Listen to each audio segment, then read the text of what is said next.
अस्सलाम वालेकुम। मैं हूं अकबर अली नूरी। हमारा आज का टॉपिक है रूहानियत कैसे पाएँ।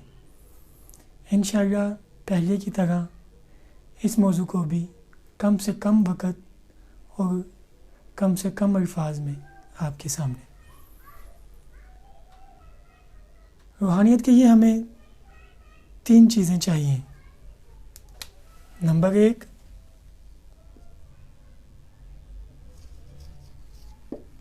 मुतल्लिका शख्स जो रूहानियत हासिल करना चाहता है, डेफिनेटली।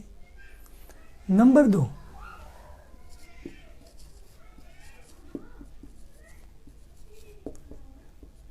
साहिब रूहानियत।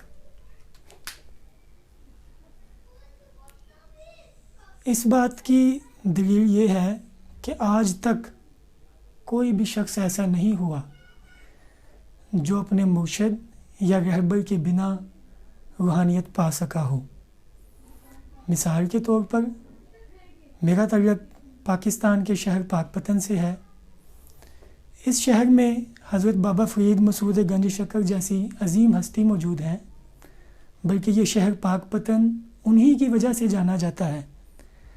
आपने रहनुमाई हज़रत ख्वाजा बुख्तियार काकी से हासिल की और आपसे रहनुमाई पाने वाले आपके 4 मशहूर खुलफा यानी हज़रत निज़ामुद्दीन औलिया, हज़रत साबिर पिया, हज़रत जमालुद्दीन हासवी और हज़रत ख्वाजा और हज़रत बदरुद्दीन इसहाक़ हैं। इन दोनों के अलावा भी एक तीसरी चीज़ चाहिए, वो है कि साहिब रूहानियत देने पर रज़ामंद भी हो तो कामयाबी मिलती है। अच्छा, कुछ जगह पर ये नंबर 3 पॉइंट है, कुछ जगह पर ये इन तीनों में से कुछ एक मिस होती है या तीनों में से 2 चीज़ें मिस होती हैं। मसलन किसी जगह पर एक शख्स रूहानियत पाना चाहता है लेकिन उसके पास साहिब रूहानियत शख्स नहीं है, तीसरी तो फिर बिल्कुल ही नहीं। कुछ जगह पर एक शख्स रूहानियत भी पाना चाहता है, साहिब रूहानियत भी है, लेकिन वो रूहानियत देने पर रज़ामंद नहीं। और एक इंटरेस्टिंग बात, कुछ जगह पर ये 2 चीज़ें हैं, यानी एक साहिब रूहानियत शख्स किसी चीज़ को रूहानियत देना चाहता है लेकिन ये शख्स रूहानियत नहीं लेना चाहता, क्योंकि ये चाहता है कि मैं बस दुनियादार हूँ, अगर मुझे रूहानियत मिल गई तो मुझे ये दुनिया छोड़नी पड़ जाएगी वगैरह वगैरह। असल में यह बात मैंने समझाने के लिए की है। हमारा सारा फोकस इस पॉइंट पे है। अगर ये ठीक है तो सब कुछ मिल जाएगा। मैंने किताब लिखी, उसका लिंक भी डिस्क्रिप्शन में मौजूद है। उसमें मैंने एक फ़िक्रा लिखा कि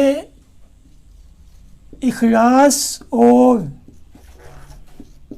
इश्तियाक के सामने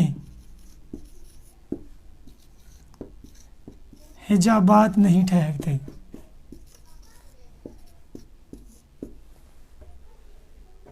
दो चीज़ें हैं इसमें सिर्फ। इखलास, अगर कोई शख्स रूहानियत पाना चाहता है तो वो सोचे कि क्यों, क्या उसका मकसद पैसा, शोहरत, इंतकाम, लालच वगैरह है। अगर ऐसा है तो फिर बात आगे नहीं बढ़ सकती।